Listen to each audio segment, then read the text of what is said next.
حدیث نمبر 809 متعدد اسانید کے ساتھ حضرت قتادہ رضی اللہ عنہ سے اس کی مثل مروی ہے۔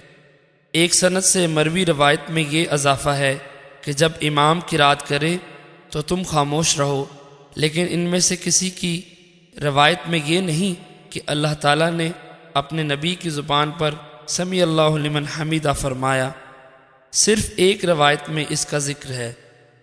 اس حدیث کی سند میں ابو بکر نے امام مسلم سے بحث کی تو امام مسلم نے فرمایا، سلیمان راوی سے زیادہ اور کون حافظ تمہیں ملے گا؟ ابو بکر نے پوچھا، پھر حضرت ابو ہریرہ رضی اللہ عنہ کی روایت کیسی ہے جس میں امام کی قرات کے وقت خاموش رہنے کا حکم ہے؟